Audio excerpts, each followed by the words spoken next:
loudspeakers. So anyway, so great that so many of you have turned out to listen to my talk about transaction management in a microservice architecture.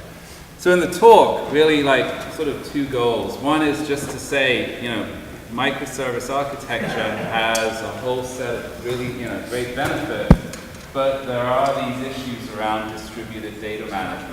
It's like you split things up, but then in reality, you then have to figure out mechanisms to put them back together again so that the services can collaborate. And specifically, there are issues around queries in a... You gotta turn it on. It is on. Here. It's probably not working on. Really? Oh, well, I guess I'll go back to using this. So is this working still? Yeah? Well, technology, right? Only works about half the time.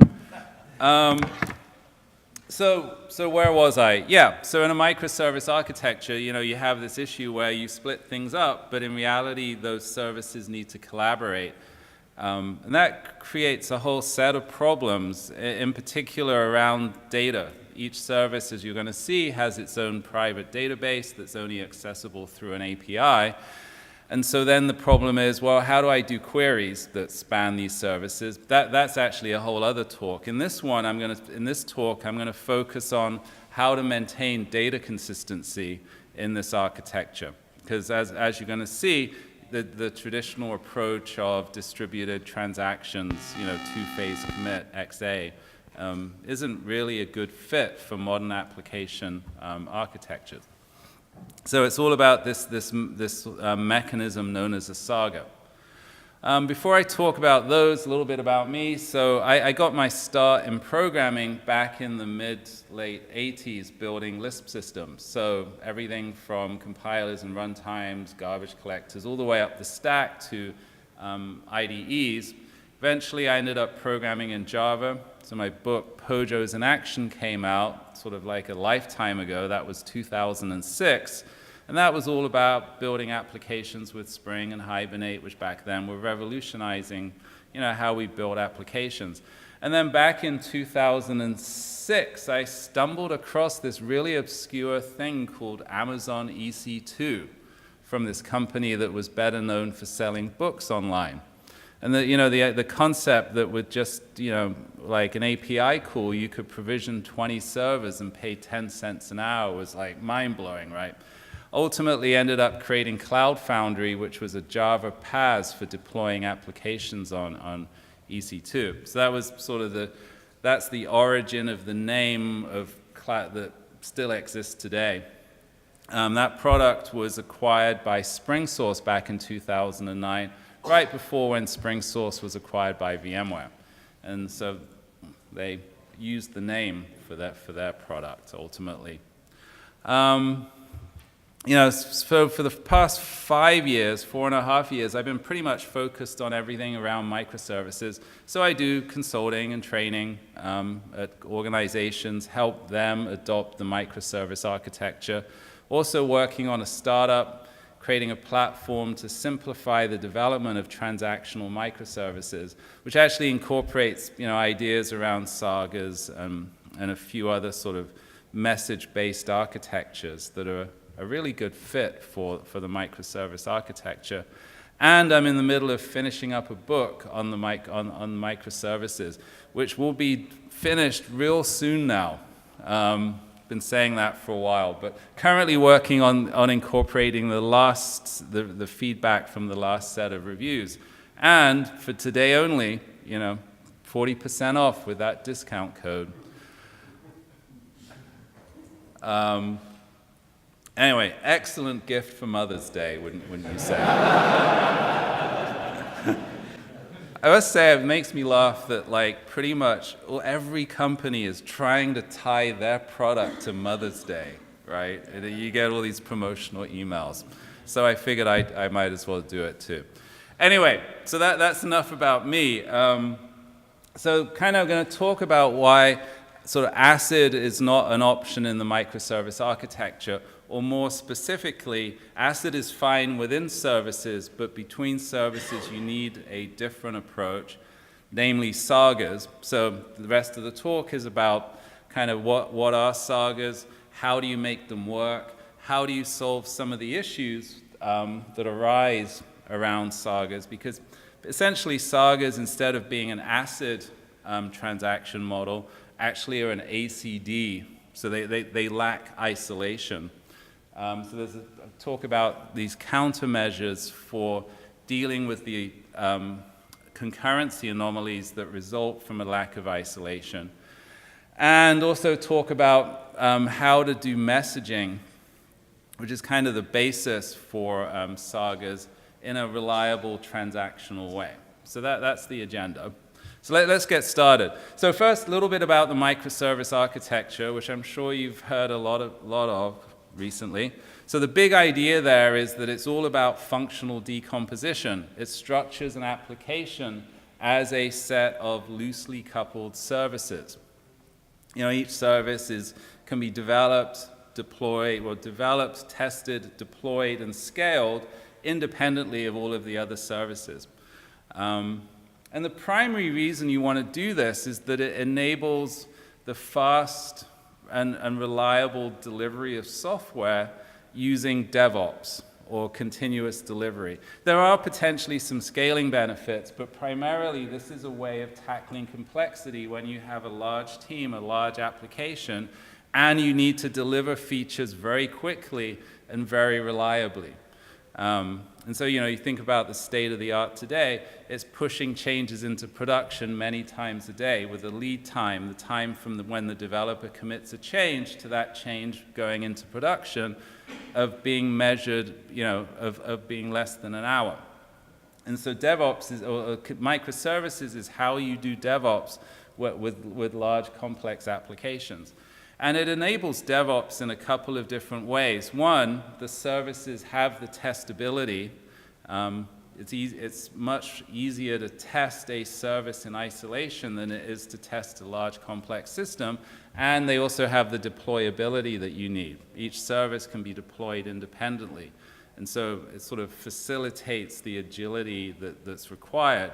And then also, the microservice architecture enables you to structure your engineering organization as a set of small autonomous teams, right? Each team is able to work independently on their services, develop, test, and deploy them in isolation with minimal coordination with other teams. Whereas if you could imagine, you know, you have 100 people working on an application and it's the same code base, there's an awful lot of communication and coordination that's required to get changes into production, right? And in fact, like if you kind of plot productivity as the team size grows, it's likely to decline over time just because of the communication overhead that's required. Whereas with the microservice architecture, it's loosely coupled services that are developed by loosely coupled teams. You agree on APIs, and then you just go your separate ways and develop, test, and deploy independently. So that's the big motivation for microservices. Go faster. When developing complex applications. So you know, typical microservice architecture might look like this, where you have some services. This is a real trivial example, so it fits on the slide. But you have a customer service that's responsible for managing customers. You have the order service that's responsible for managing orders. You could imagine other services, recommendations, reviews, account management, tracking, so on and so forth. Sitting in front of those services, an API gateway that basically acts as a gatekeeper. It's a facade that exposes an API to clients that are outside of the firewall. But that's sort of details that are not sort of relevant for this talk. But then the sort of a distinctive feature of this architecture is that each service has its own database, or at least its own private data, which is only accessible through that service's API. And it's important to note that this doesn't mean that you have to like go get 10x as many Oracle licenses, right? You don't have to hand more money over to Larry Ellison. But So you could actually have a shared database server, but each service basically has its own schema, its own logical database inside that server. And whether you have separate database servers is much more of a capacity planning issue rather than sort of a design issue at this level. And the reason you want to do that is basically to promote loose coupling, right? So imagine a scenario where you're working on the order service and you want to change the schema of that service, and it's being accessed by 10 other teams, right? So in order to change your schema, you're going to have to coordinate those changes with the 10 other teams who have different development priorities. And maybe you end up losing track of who is actually using your schema. That means that making those kinds of changes is extremely slow, right? I mean, it's just sort of, and in some cases it might not ever happen. So the idea with this is that the database schema is encapsulated behind that service's API. You can think about it as if it was the fields of a class, private fields, and inaccessible except indirectly through that API. So in other words, you're basically free to change the implementation, you're free to change the database schema without ever having to coordinate with anyone else. So it's one of the fundamental ways that you have loose coupling between these services.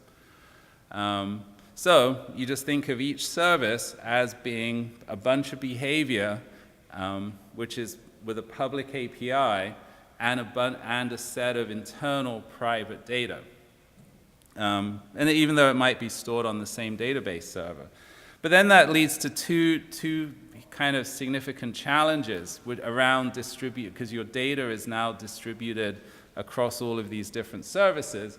And so one of the challenges is, well, how do we maintain consistency across these services, which is what I'm going to talk about here. And then the other challenge, which is sort of related, is like, well, how do we implement queries in this architecture? But that's sort of a whole other set of patterns. So, the example I like to use is this one, which involves customers and orders. So this idea is, well, you have customers, and they have a credit limit. And this means that when you create an order, you have to verify that the order will not exceed the customer's credit limit. So in this, I've sort of expressed that in a couple of different ways, right? So you've got this CreateOrder operation, which concretely would be a post to /orders. And it obviously would have many more parameters, but the two that matter here are, well, what's the customer ID and what's the order total, right? This operation has to verify that the customer is valid, it's a real legitimate customer, and then as its post conditions, it has to create an order, and it has to reduce the available credit for that customer by the order total. Trivial sort of business logic here. And oh yeah, by the way, the customer class has this invariant, which you should never violate, that says the available credit is somewhere between 0 and the credit limit. And that has to be enforced at all times. So in a monolithic system, this would be trivial, right? You just use an ACID database transaction. Begin a transaction, find the existing open orders for that customer, find their credit, available credit, verify that there's sufficient available credit, and then just create an order. And the really nice thing about ACID transactions is even if there are multiple simultaneous attempts to create an order for the same customer, the properties of ACID transactions will ensure that those business rules are enforced at all times, right? I mean, there's some fine print about isolation levels, but essentially, ACID transactions behave as if they are executed serially. So that's a really, for us as developers, that's a really simple programming model. The challenge, of course, is, well, this doesn't really work in a microservice architecture, right? Because, well, orders and customers are in different services. So you can't have a transaction in this sense that would span multiple services. And then if you did, you'd need some form of distributed transaction, two-phase commit, in order to make this work. So it's sort of like it violates encapsulation and then has this requirement for distributed transactions. And it turns out that, today, even though 2PC is sort of this classic mechanism, no one who operates at high scale is really using it, right? It's just, there's sort of a whole bunch of practical reasons around it impacts the availability of your system. There's sort of performance issues as well around it. Many modern technologies, like sort of popular NoSQL databases, don't even support two-phase commit either. So that's a real practical barrier. There's also a theoretical reason for not using two-phase commit, namely the CAP theorem, right, where you have consistency, availability, and partitioning. So 3 things, and you can only ever have 2 of them. And sort of today, the preference is to choose, well, basically, it's a distributed system, so you need partition tolerance, and that means you have to choose between consistency and availability, and it's better to be available than it is consistent, right? It's better to have a site that can always accept orders, even though there's some possibility of sort of inconsistency in some sense in the data. So for that reason, it's sort of like, consistency. We're willing to give up consistency in our distributed systems in order to make them available. So the upshot is well, we need something that looks like a distributed transaction, but we can't use the classic two-phase commit mechanism.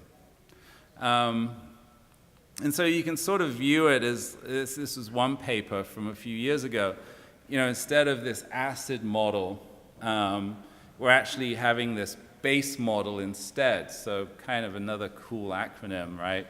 Basically available, soft state, eventually consistent. So eventually consistent sort of means that, well, if you stop making updates, everything will settle down and your system will become consistent. Though interestingly, as I mentioned earlier, the other definition of Sagas that I'm going to describe is that they are actually ACD. So we're sort of giving up on this isolation capability or feature. Anyway, so that's the background, right? So we need some kind of distributed transaction, but it can't be the classic two-phase commit approach. And so the alternative approach is this concept of a saga, which comes from this 1987 paper. And it wasn't exactly applicable to distributed systems. It was more a way of avoiding long-term transactions that would hold locks for a long period of time. So strictly speaking, what I'm talking about here are distributed sagas as opposed to just sort of pure sagas. But all of the ideas are the same. And the big idea with sagas is, well, instead of having a distributed transaction that spans multiple services, you instead just break it up into a set of local transactions in each one of these services. And the arrows there represent some kind of coordination mechanism, which later on I will reveal to be asynchronous messaging.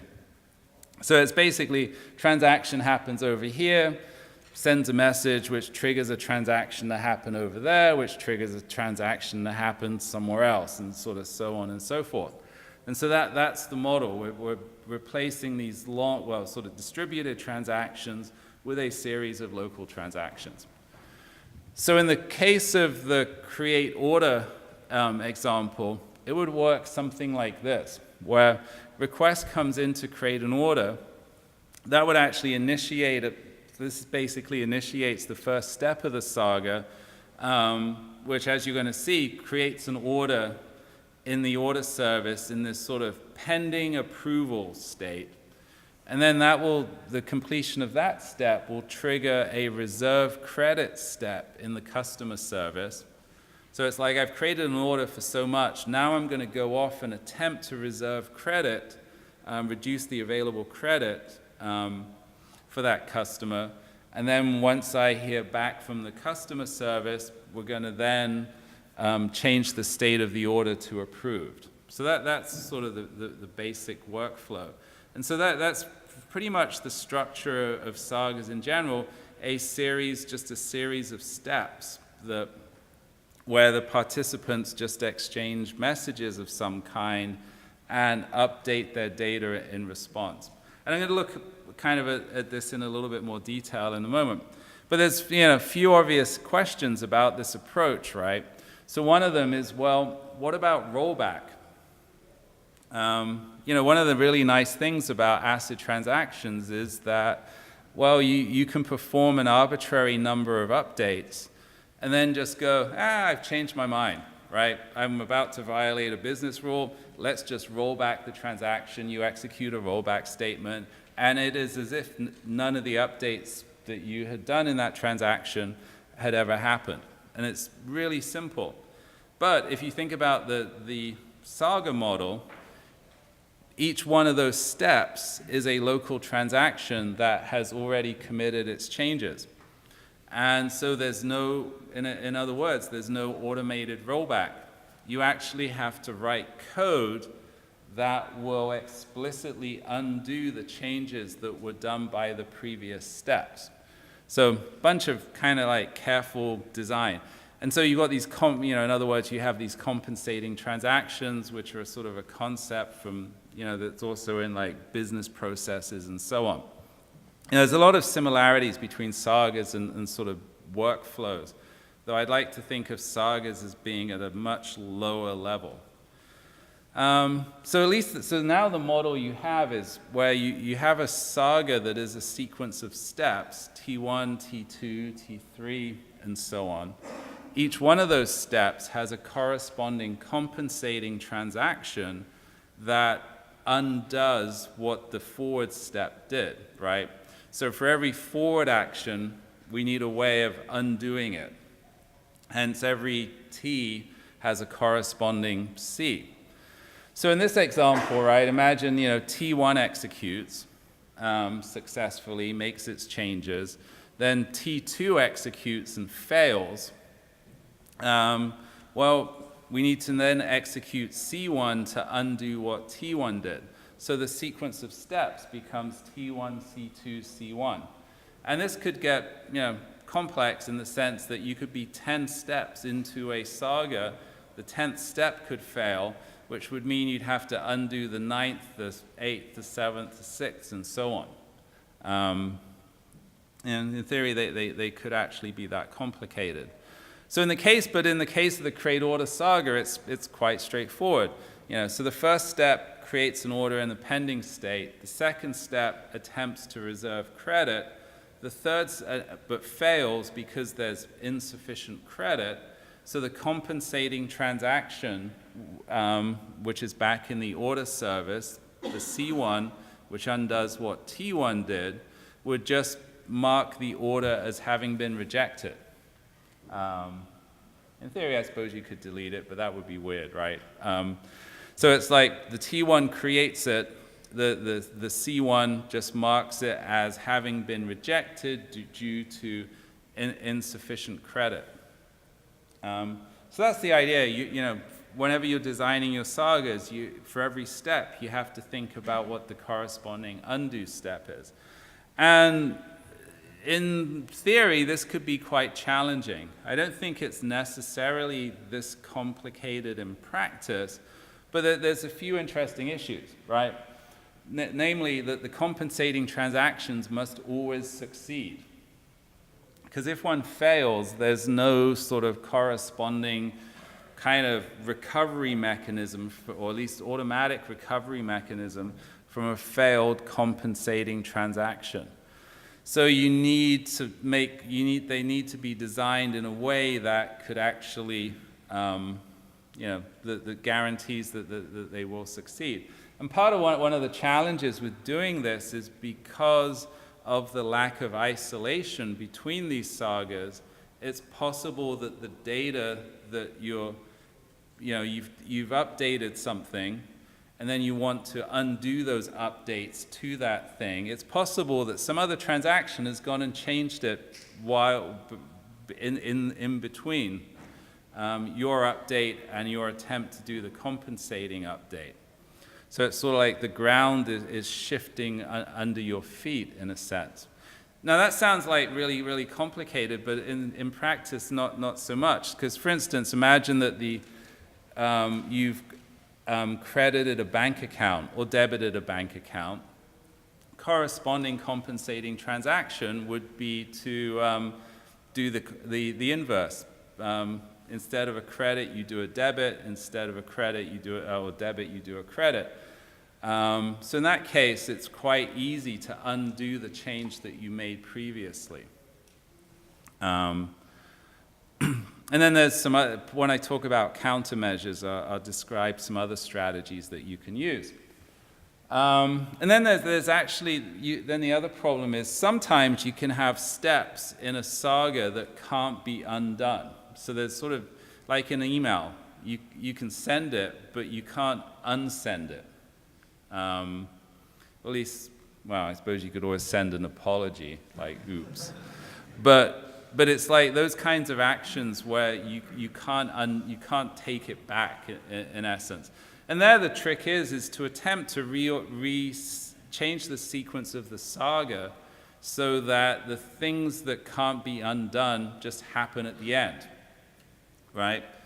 So the final step of the CreateOrder Saga could be to just send an email to the customer saying, we've approved your order. Because everything that could possibly fail has actually already succeeded by that stage, and so there's no possibility of ever having to do some kind of compensating transaction to undo the sending of the email. So anyway, so that's, there's a few design issues around kind of compensation logic. Another issue is that there's an interesting sort of interaction between your API that initiates the saga, which could be a synchronous REST call like post to /orders, and the asynchronous nature of the saga. Haven't really gone into the details, but you can imagine that the way the sagas are implemented, it's a bunch of services exchanging messages via a message broker. So it's sort of like, I need to send, your order service needs to send back a response to its client. And so then the question is, well, when should it do that, right? Because it's initiated this asynchronous saga, and it's not entirely obvious when to send back a response. So one option is that it actually waits for the saga to complete. So the participants of the saga exchange all of the messages, the state of the order transitions to either approved or rejected. Somehow the service notices that and then says, oh, I can now send back an HTTP response to the client. And on the one hand, that's quite nice because even though we've sort of got this microservice architecture, the API is no different. The HTTP response will say this order was accepted, this order was rejected. So the client knows right there and then.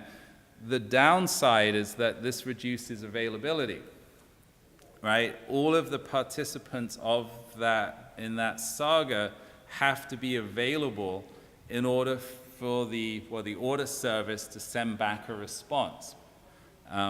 So your overall availability of that API, of that create order operation is reduced. So in a way, a much better approach is to change the API and just send back a response immediately after initiating the saga. So it's sort of like the HTTP response says, well, I've received your request to create an order, and I'm working on it. Check back later, and I'll let you know whether it's been approved or rejected. And the reason for this is because the order service is sort of responding immediately without having to wait for any of the participants, which improves the availability of that operation. The downside is, from the client's perspective, it's now a bit more complicated because the client doesn't know whether the order has been approved or rejected. It's going to have to it's got the order ID, it knows that much, but it's going to have to poll, continually check on the status of the order, or perhaps maybe there's some kind of messaging notification API where it can get told what the outcome is. So it's pushing some complexity back onto the client. So it's an interesting trade-off. But in a way, it's sort of the preferred one, right? To sort of do things in this way. It's important to note that this doesn't actually impact the usability or sort of the user experience, right? You've just got a bunch of JavaScript running in the browser. It submits a request to create an order. That JavaScript can poll the server saying, well, continually checking on the status of the order. Or maybe the server can just use WebSockets to push the final status of the order back down to the browser. So the user does not have to be aware of it. It just has an impact at the API level. Anyway, so yeah, Sagas, sequence of local transactions. You have to explicitly write compensating transactions to undo in the case of sort of violation of business rules. And yeah, there's kind of an impact on the APIs due to their asynchronous nature. So that's kind of Sagas at a super high level. Kind of the next topic is really, well, how do you make them go? What's like the coordination logic? Because if you think about it, right, like each one of these steps executes, somehow that has to trigger the execution of the next step. And there's also sort of some decision making, right, based on, well, if it succeeded, what is the next step? Or if it failed, what you then have to arrange for the compensating transactions to be executed in reverse order. So there's sort of this kind of coordination logic that's required. And there's a couple of different parts to this. So one is, well, first off, we're going to have the participants of the sagas collaborate via a message broker. So that's one important part of the design. And the reason for this is that the message broker ensures that, kind of improves the availability of the system, right? Because if a participant sends a message to the message broker will guarantee that that message will be delivered eventually, even if the intended, destination of the service that is the destination of that message is temporarily unavailable. So by putting a message broker into the system, it actually ensures that a saga is guaranteed to complete eventually. Participants can be temporarily up and unavailable, of course, but the message broker will store messages until they're able to process them. So then the model we have now is that each step of a saga really does two things. It updates the database. The order database gets updated, or the customer database gets updated. The nature of the update sort of depends on the database type or the programming model. It might just be a standard ACID transaction in a relational database. If you're using domain-driven design, you might think of it as updating a single aggregate. If you're using NoSQL, you're updating a single record, MongoDB document, DynamoDB table item, or Cassandra row. Doesn't really matter too much, but you're updating something. And then at the same time, you're publishing a message to a message broker. So it's sort of like the Saga participant updates its data, publishes a message, which, as you're going to see, could just be a message, sort of a generic message, or it could be a domain event. And I'll talk about the differences in just a minute. But that's sort of, so that's the way to think about each step. And then in terms of the coordination logic, there's a couple of different options. So one of them is choreography, where the decision-making is sort of distributed around the participants. Everyone just listens to everyone's messages and just knows what to do, which in the simple case is great. In the more complex scenarios, it's sort of like, there's no point where you can look at the code and go, oh, that's the implementation of the Saga. And then there's the orchestration case where there is this centralized object that is responsible for deciding what each participant must do. So it's like the Saga is sort of written down in one place, so to speak.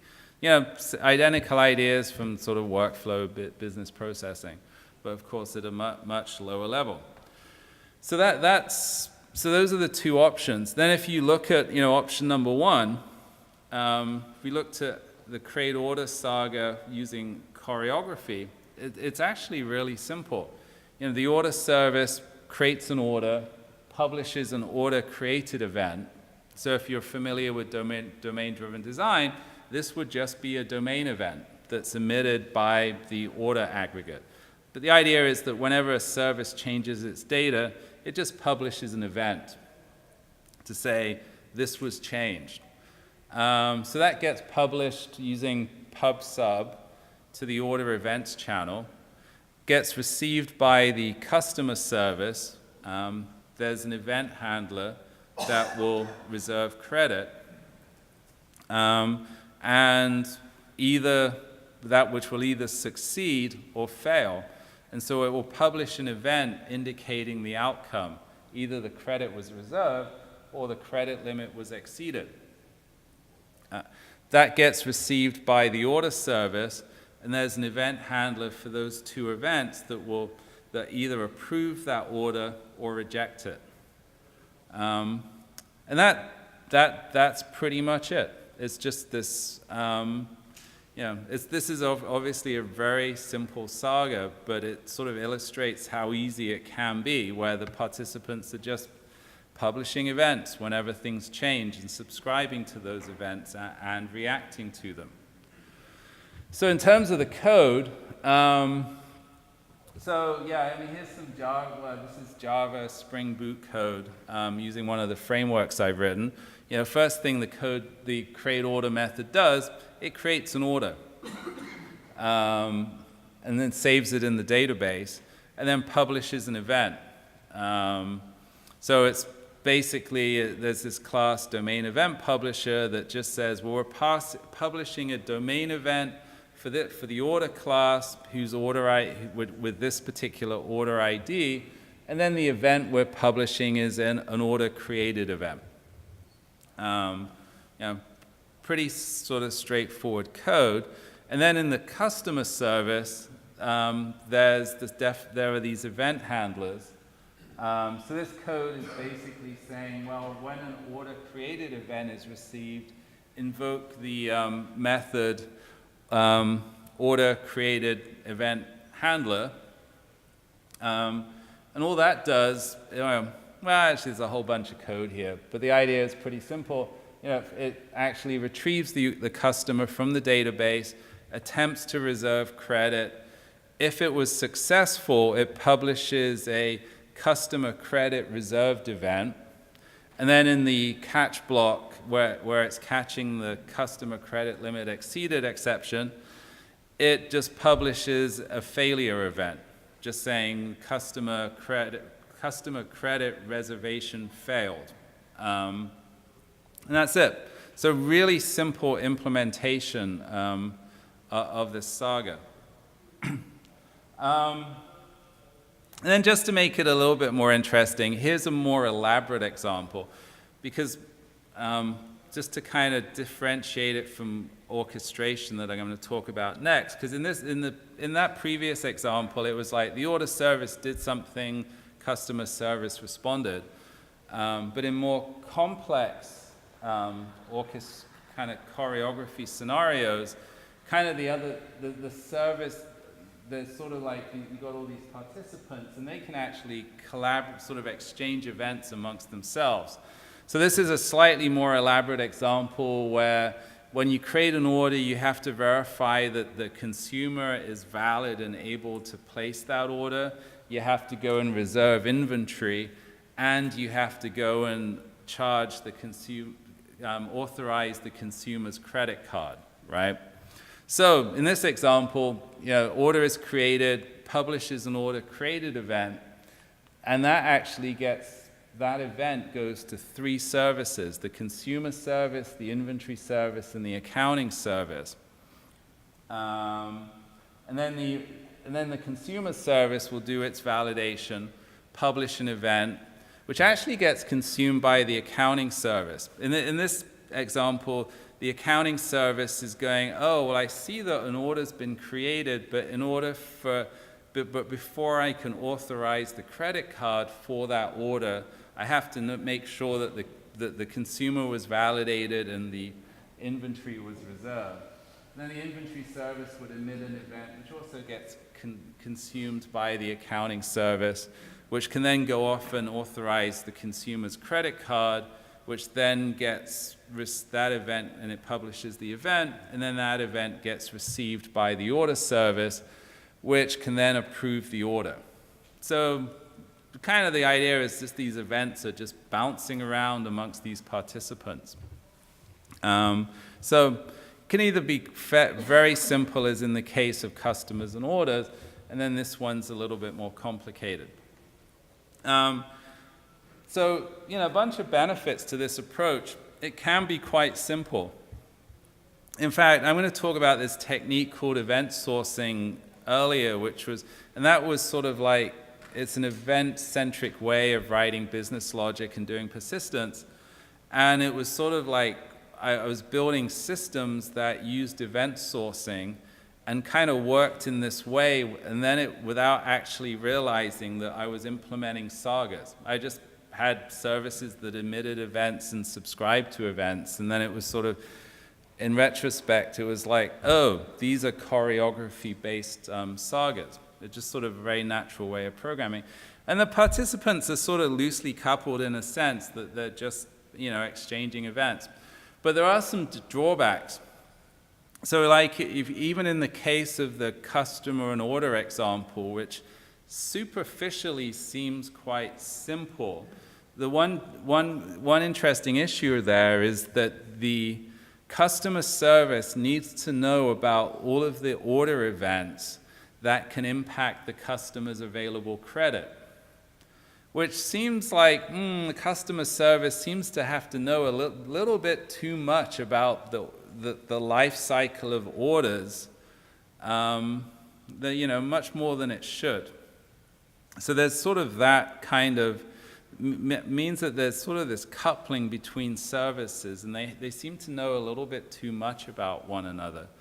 And then sometimes you can end up in situations, this is the last bullet point, where you're designing a saga and you just want to tell some other service to go do something.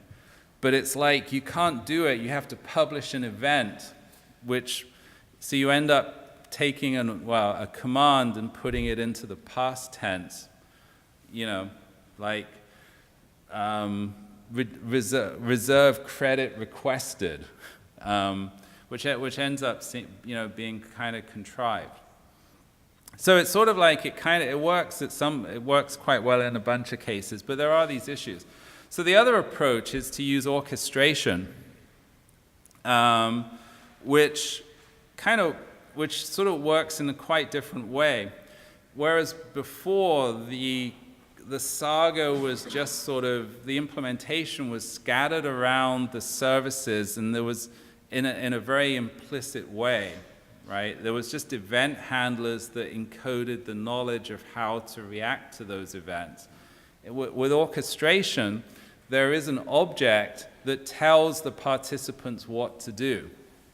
So as you're going to see, the customer service is not subscribing to events, it's not subscribing to order events, but it's actually just has an API, reserve credit, unreserved credit, and the sagas are simply invoking that API, telling the customer service what to do, which I think is a much cleaner model for for how a typical saga works. So there's this idea that you have this saga orchestrator, which I sort of abbreviate to the word saga, and that's actually a persistent object that tracks the state of the saga. So you can think of a saga as it's a sequence of steps, and you're partway. Essentially, it's like a state machine or a mini workflow. If you're familiar with that side of things.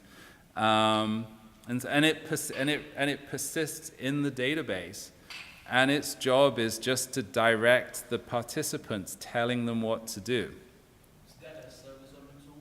Pardon me?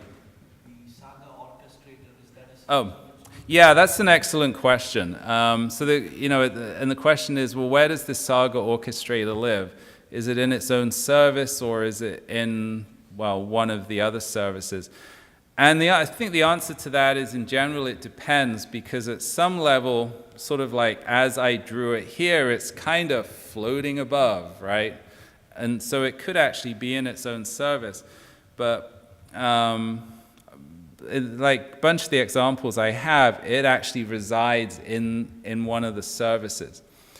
Specifically, a request comes into the system, and then you often makes sense for it to, like a request to create an order. It actually makes sense for that request to be handled by the order service, which actually creates an order and then goes and creates the saga, which finishes off the validation of that order.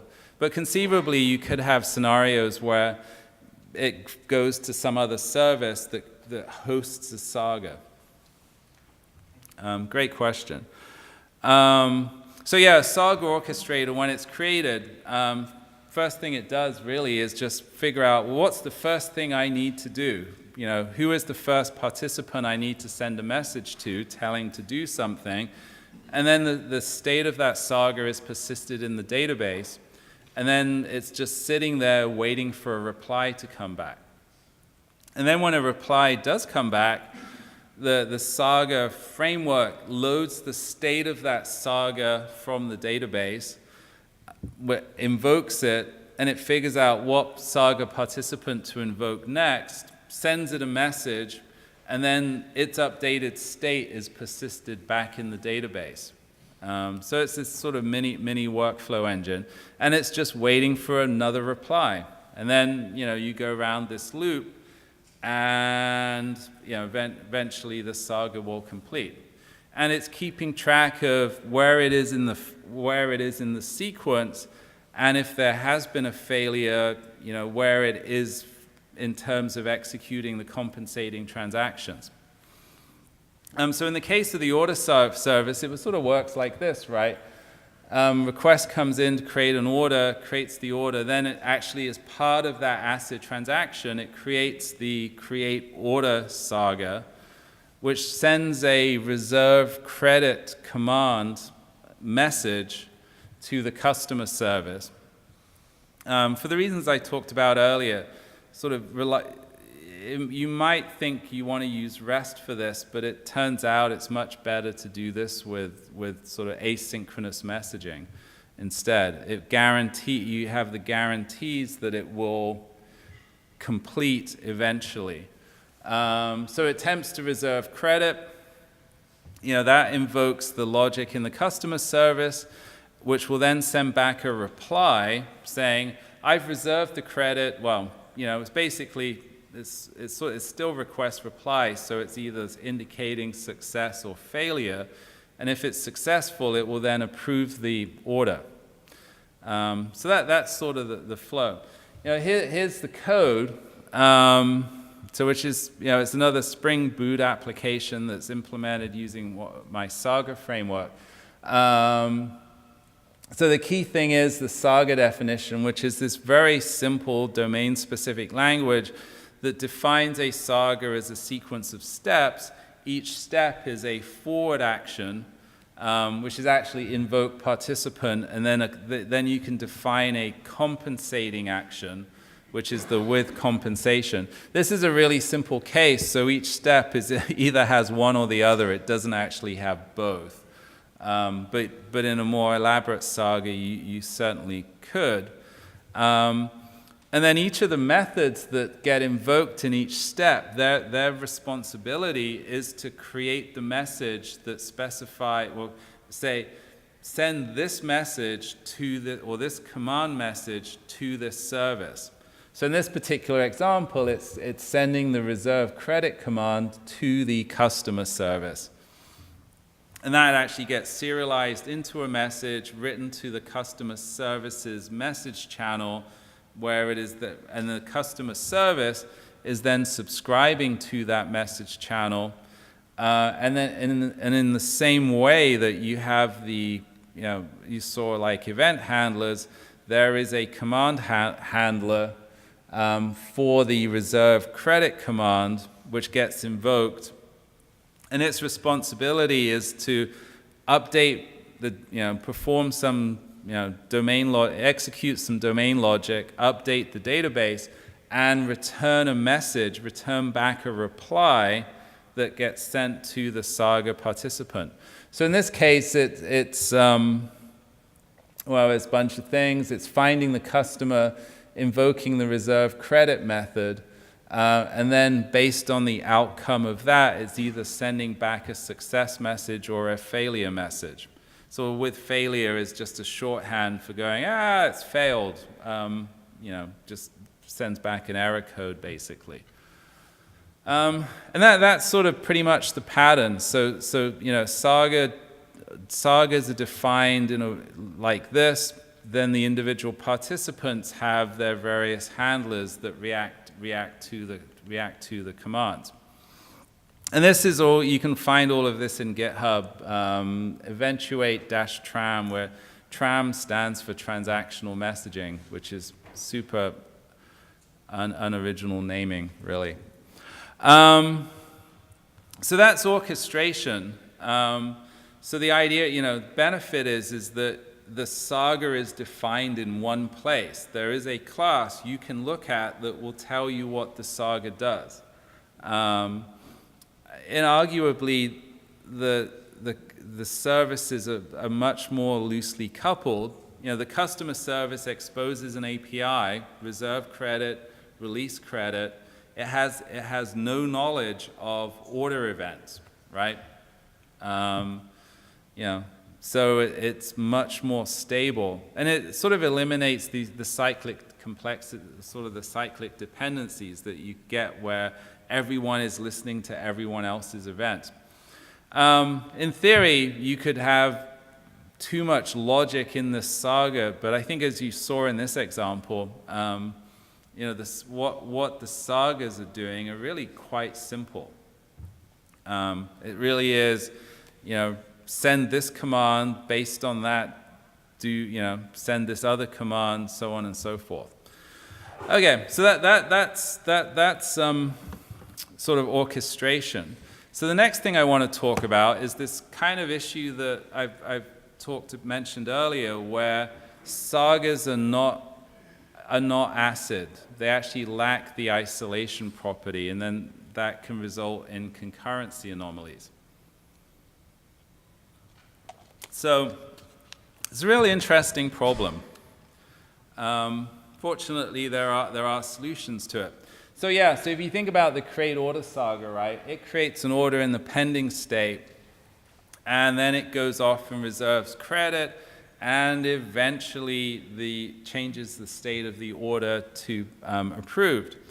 But what happens if at some point in the middle of this, another Saga or another transaction is executed that attempts to cancel the order, or just in general, update the order?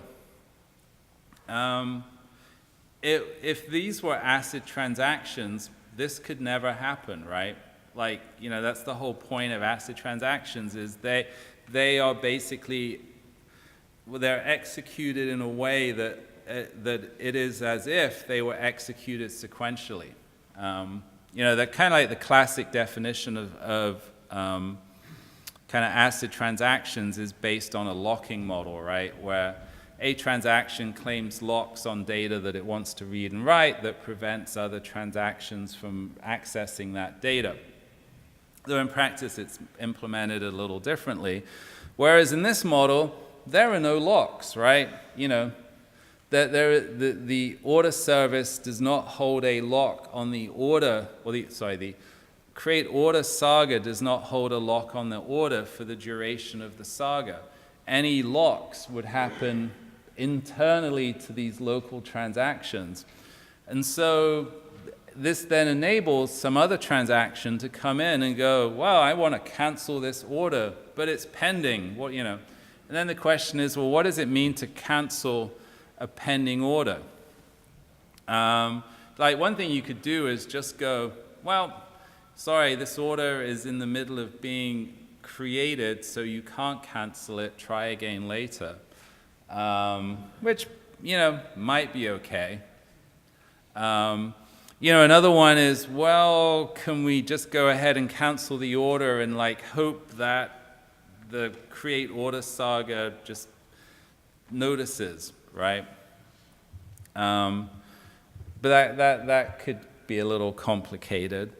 And then, well, maybe the CreateOrder Saga should wait until the cancel order saga should wait until the CreateOrder Saga is completed. But that actually sounds like a lock, right?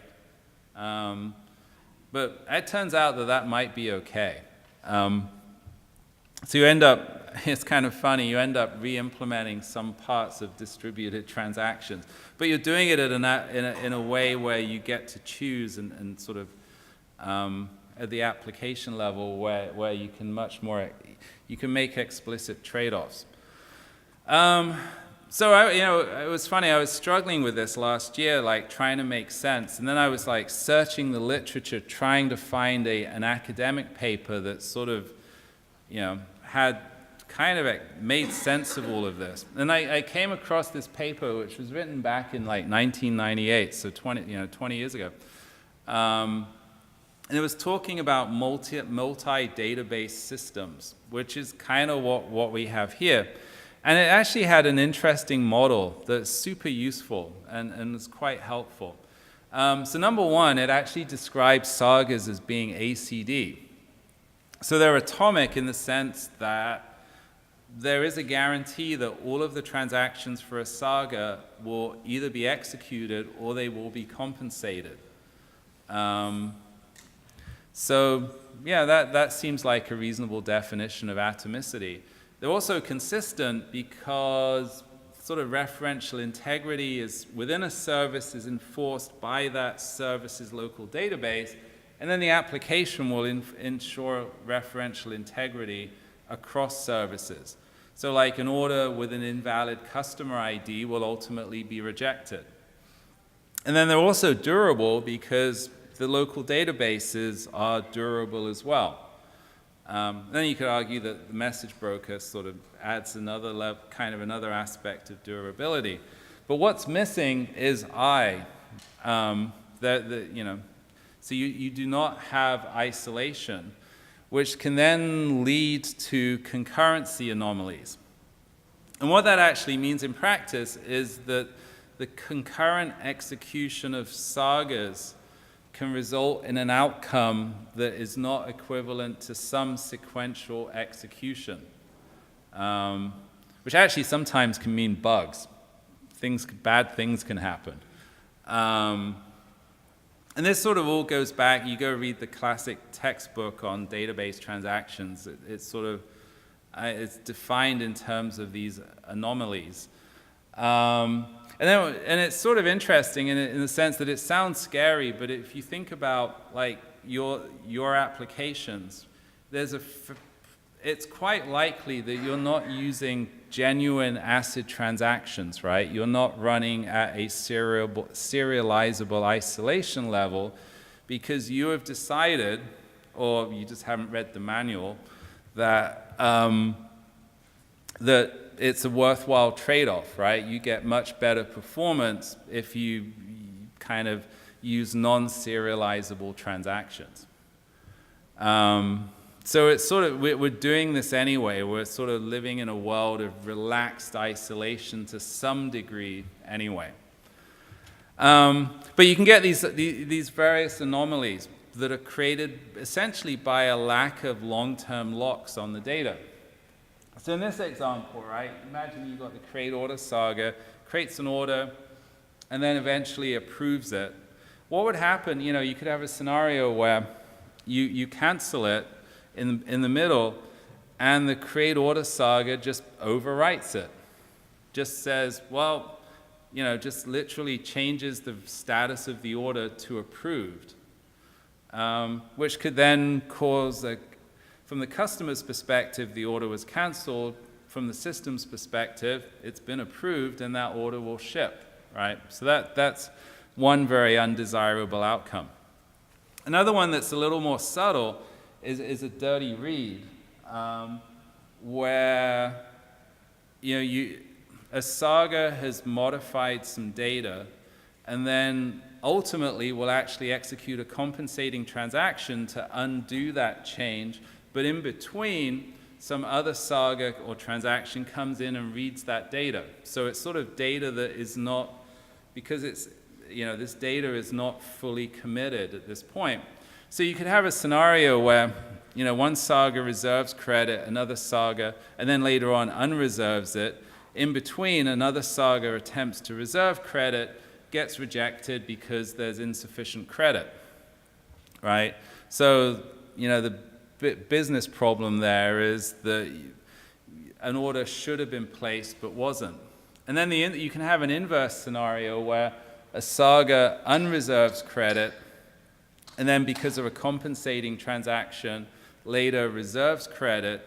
In between those two steps, another transaction actually is able to reserve credit and place an order, which actually could then result in the customer's credit limit being exceeded.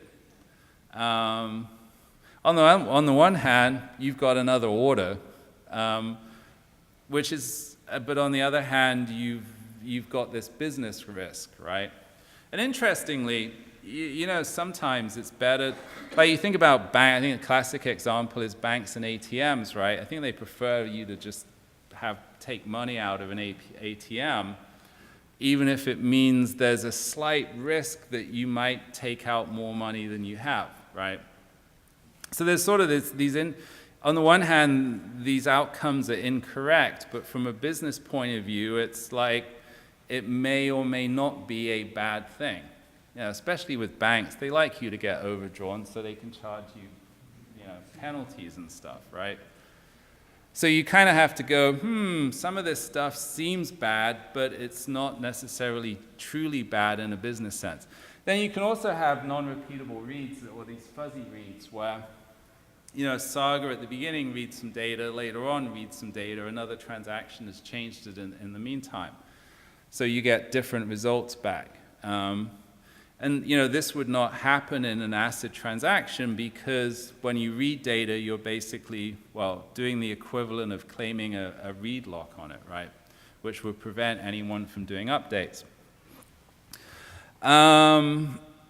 So there are these anomalies. The first two of lost updates and dirty reads are sort of particularly problematic. And so there are some strategies that you can use, which in this paper they call countermeasures, for reducing the impact of these isolation anomalies. Either they're eliminating them or minimizing the risk to the business.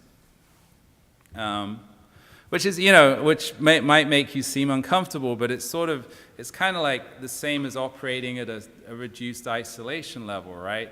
There's a business benefit to risking some kinds of anomalies because you get more performance, right? And so here it's like, well, we're using the microservice architecture so we can develop faster and deliver more features. And yes, there's some potential, well, kind of issues where, yes, we might accept an order when we shouldn't, but quite often that is a worthwhile trade-off. So there are these countermeasures that you can use. Before I talk about those, I want to introduce another concept from this paper where they kind of basically introduce some terminology for talking about the structure of a saga. Up until now, I've just said, hey, it's a sequence of steps. Those steps have compensating transactions. So this paper adds a richer vocabulary to that. And so the idea is that a saga is actually comprised of 3 types of steps. So the first, or transactions. So the first set of steps are compensatable transactions. So they are pairs of T's and C's, and they are such that they need to be undone, right? And then there's what's known as a pivot transaction, which I don't know if I don't even really like the name, but the idea is it's like it's the go, no-go point in the transaction, in the saga. So it's like if this succeeds, then all of the steps that follow it will succeed as well, whereas if it fails, then you have to go execute all of the compensating steps. And then there are what it calls retriable transactions that follow the pivot transaction. So these are steps that can't fail. And the reason they're called retriable is because in the paper they said, well, you just keep retrying them until they succeed, right? And they're guaranteed to succeed.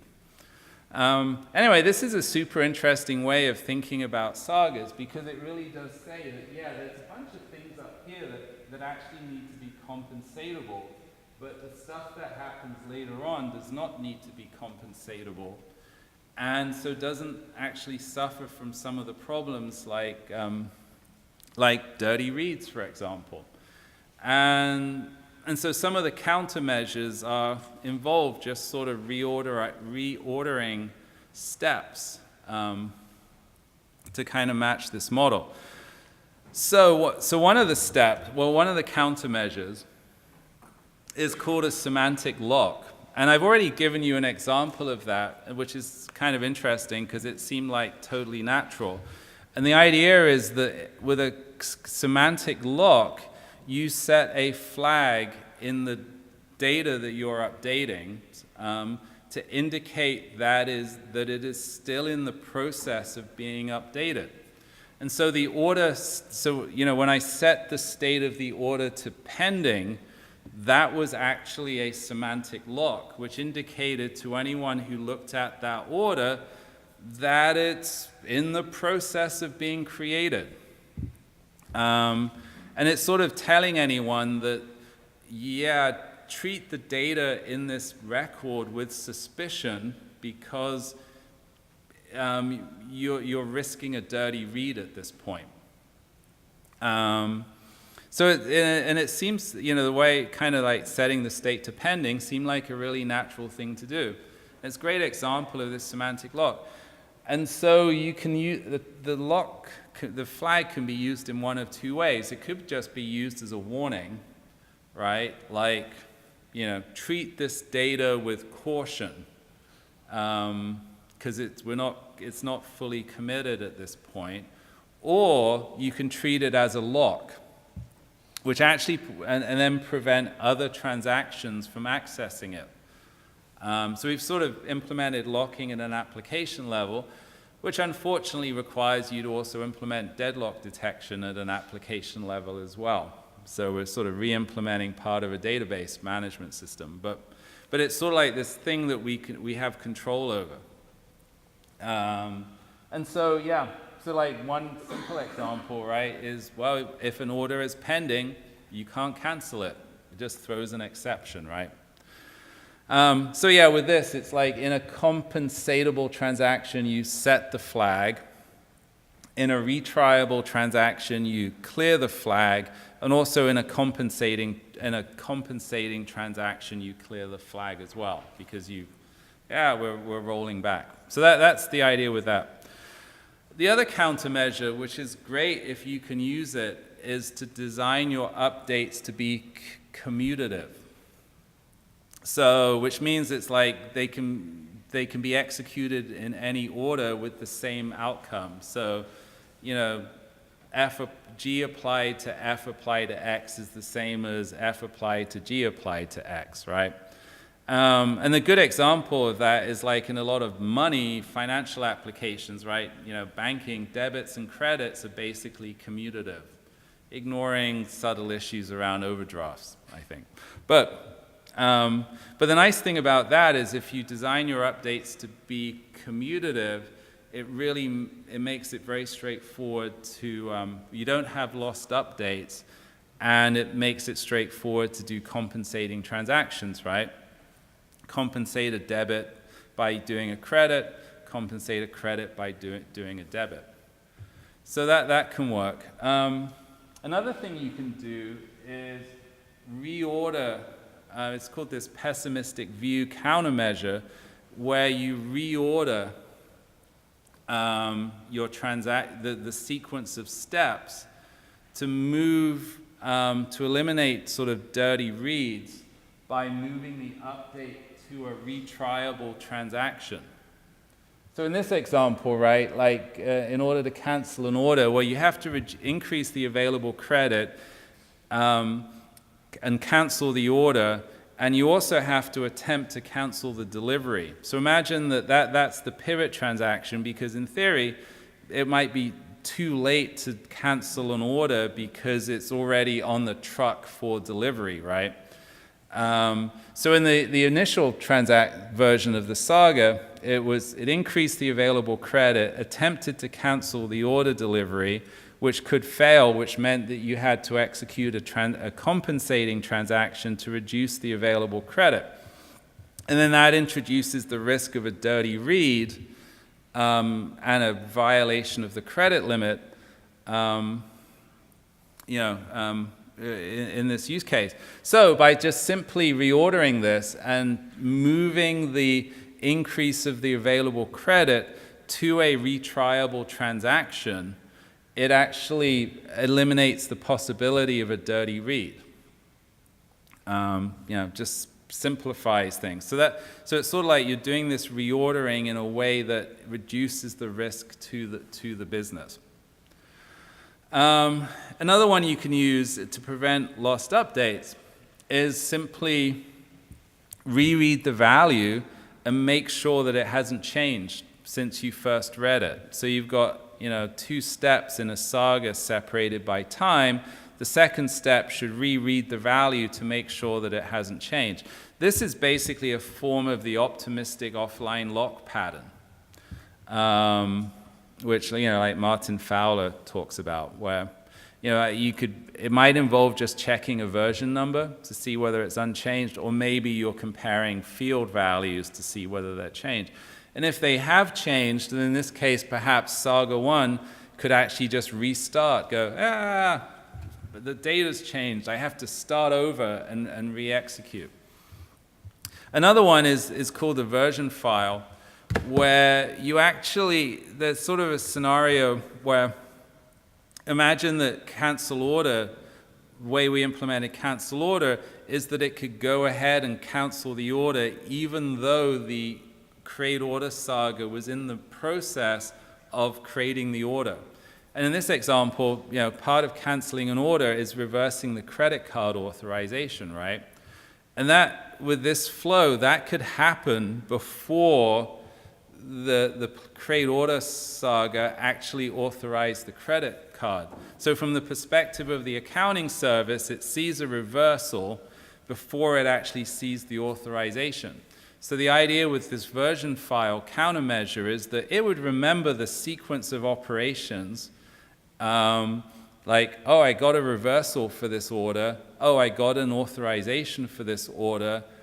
I'm going to kind of reorder them and just cancel them out. So you just keep track of the operations and execute them in a different order.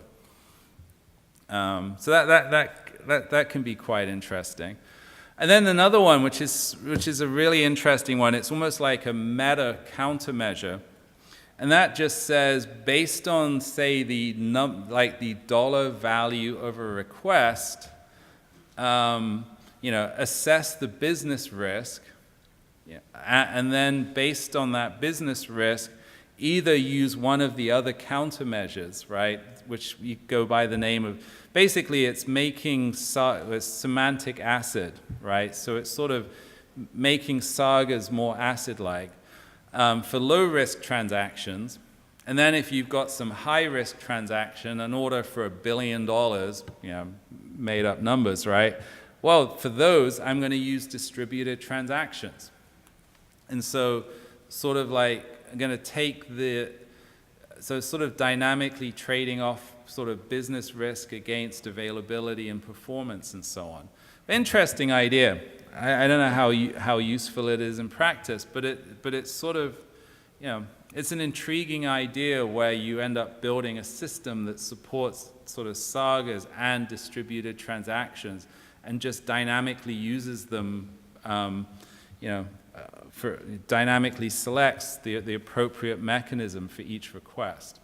Something to think about. Okay. It's really funny. I was quite concerned about time for this presentation. I was like, oh my God, 90 minutes is a really long time, and now I'm realizing that I'm almost running out of time. I just want to talk a little bit about technology. I've already mentioned that the way that the sagas are implemented is that the participants are communicating via this message broker, which guarantees that messages will be delivered and the saga will complete. But there's a really interesting kind of sort of sub-problem that you have to resolve. So each step of the saga has to update a database and publish a message.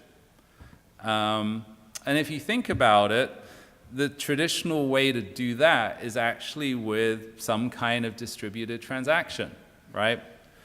Like if you're using Java, it would be, well, we're going to use our JDBC database, JMS message broker with JTA to ensure that, consistency across them. And it's like, but we don't want to do that, right? The whole point of this is to get rid of two-phase commit. So, it's an interesting little sub-problem. And there's a couple of different ways to do this. So one of them, which I first read about at eBay like practically 10 years ago, was to use the database as a message queue. So as part of the local ACID transaction that updates the database, the order, the customer, etc., you also insert a message into a message table or event table. It's basically the same thing. So that is guaranteed to be atomic. So that basically acts as an outbox for the service. Whenever it wants to send a message, puts it in a message or event table. And then the question is like, oh, how do the messages get from the message table to the message broker? And there's a couple of different ways to do it. The low-tech way of doing it is simply to poll the message table, find the messages that are in there, publish them to, it says message table. That should be message broker. Yes, message broker. And then delete the messages out of the message table. So you just have this process that sits in the loop, polling the table, publishing them to a message broker. That actually works reasonably well. I mean, there's sort of issues around latency, and there are some subtle issues around message ordering as well once you dig into it. But it's not bad. It's sort of like, but to me, it's really just the fallback mechanism because it works with, say, any JDBC database. The more interesting and I think more performant approach is to tail the database transaction log. So if you think about it, like the way a database works is that every change or every commit ends up in the transaction log or commit log. So if you look in that log, you will see the stream of changes, the stream of inserts into the message table. And different databases have different mechanisms for doing this. But for instance, if you can plug into the MySQL bin log as if you were a MySQL slave database and you see a stream of inserts. And it actually works quite well with much better sort of latency and performance. So like the frameworks I built kind of do that with both MySQL and also Postgres as well. Oracle will, for a lot of money, will sell you a product that does this, right? DynamoDB tables have streams, which are basically message queues of table updates. MongoDB has an op log where you can see the committed changes. So you just sort of plug into whatever transaction log mechanism the database has, and you just see the stream of inserts, which you can then just publish to a message broker. And it actually works pretty well. The application's just inserting and it's not thinking about messaging. On the other hand, it's a bit obscure, right? It's not the normal thing that we as developers sort of have to ever really think about, right? Though I think it's changing. Like DynamoDB just has this mechanism. You read the AWS docs, they talk about ways to use this. So it's generally a good approach. And as I said, there are various frameworks that are out there. There are other ones. To be fair, like Red Hat also have Debezium, which does this too. Just thought I'd mention that. And then the other way, which is actually how I got into kind of this sort of event-driven microservices thing in the first place. This is great, 5 minutes before the end to throw out another big concept, but what the heck. So there's this technique known as event sourcing, which is basically an event-centric way of writing your business logic and also most notably writing storing your domain objects. So if you think about sort of the traditional approach, right, you have a domain object or domain class order, instances of order are mapped to an order table, and every order is a row in that table.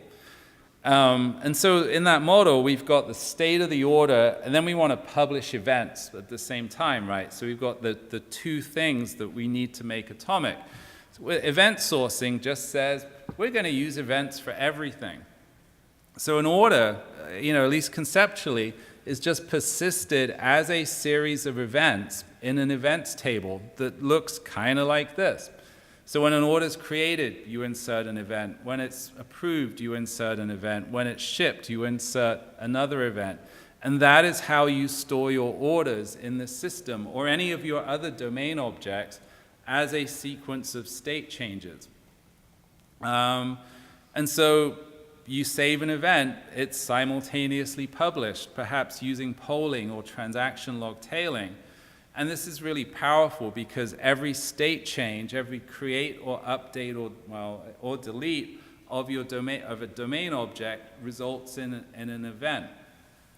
And it means that choreography-based sagas is really straightforward they're very straightforward to implement in an event source system. So much so that it was like I was building systems that used event sourcing without actually realizing that I was implementing sagas. It was just like, well, this is how event sourcing works. So it's a very natural way of just building these applications.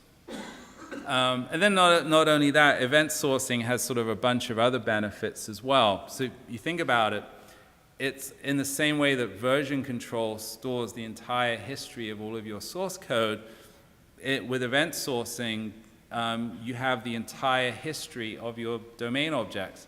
if you want to recreate the state of a domain object as it existed a week ago, you find all of the events up until a week ago and combine them together to sort of construct the current state.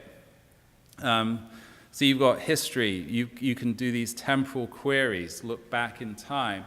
Plus, every event can store the identity of the user that made the change, and so you've got built-in auditing as well.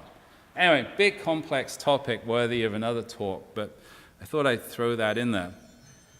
So that's pretty much all I have to say, right? So it's sort of in summary, right? You know, microservices are all about tackling complexity and accelerating development. You have to have a database per service for loose coupling. You can use ACID transactions within services, but between services, you need to use Sagas. But then because you have this lack of isolation, you need to use these countermeasures to either eliminate the anomalies or reduce their impact. So that's all I have to say. Thank you for listening, and I hope that you found this useful. Thank you very much.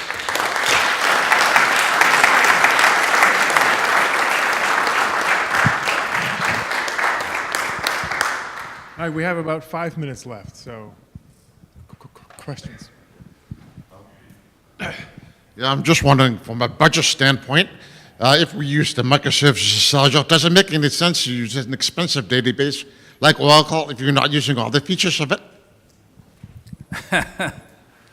Well, yeah. I mean, interestingly, I actually, the flight like a couple of months ago, I sat next to an Oracle executive on a plane, and they were quite passionate about, if you want to, build systems that scale and are yet truly consistent, you spend millions of dollars on Oracle, right? And that certainly is one strategy, except for the fact that a lot of cases it becomes prohibitively expensive to use Oracle, right?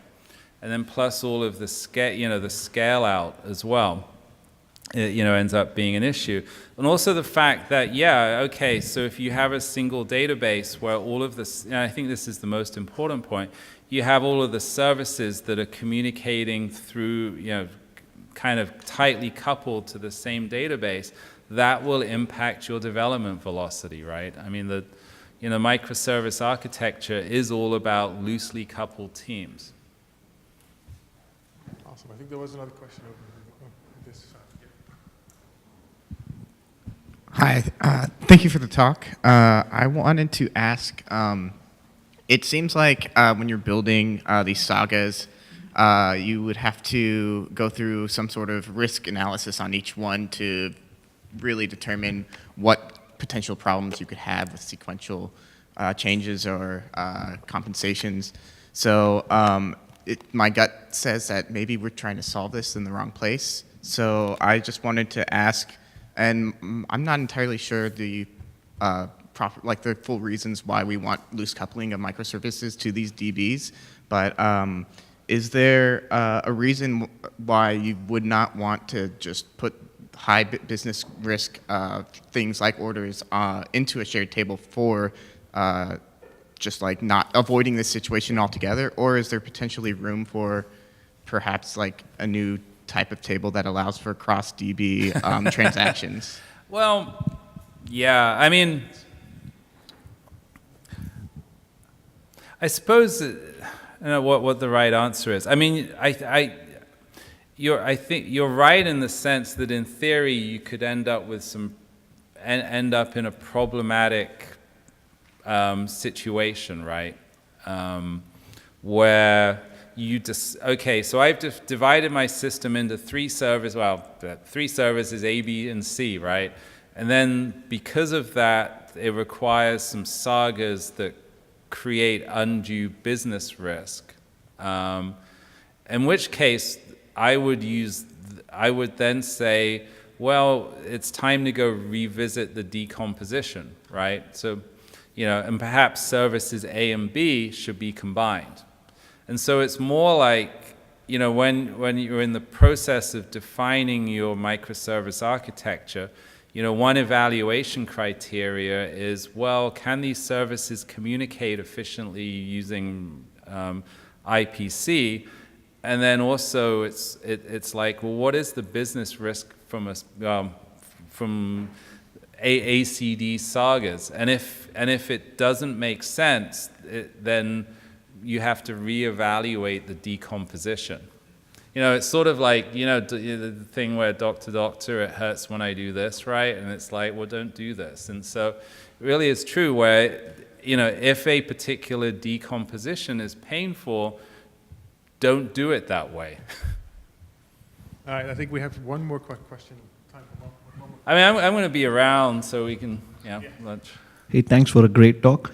So between publishing the event and database, you said that either of them could fail, and you introduced concepts like the database, tailing the database log, or using event sourcing.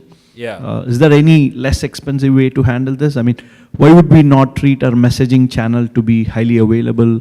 And because the idea around tailing the database log, I mean, it's a bit, if the whole microservice architecture is around allowing you to use different kind of databases. So, thank you. Yeah, yeah. I mean, so the problem you have is that many of the other mechanisms involve a roll of the dice, right? So it's sort of, say, in the middle of like in the middle of your transaction between the begin and the commit, you publish to a message broker. Well, you're betting that your transaction won't be rolled back, right? Because of, say, an optimistic locking error. And then alternatively, if you commit the transaction and then publish to a message broker, you're betting that you're not going to crash, your message broker is available, and so on. And so it's like, how do you feel lucky today? You know? Yeah. I think I need to have that in a slide. That just occurred to me. So yeah, I mean, it's probabilities, right? And the problem you have is that if you are operating at large scale, you know, so then the improbable happens regularly, I think. All right, Chris, thank you. This was super, super interesting. Okay, thank you.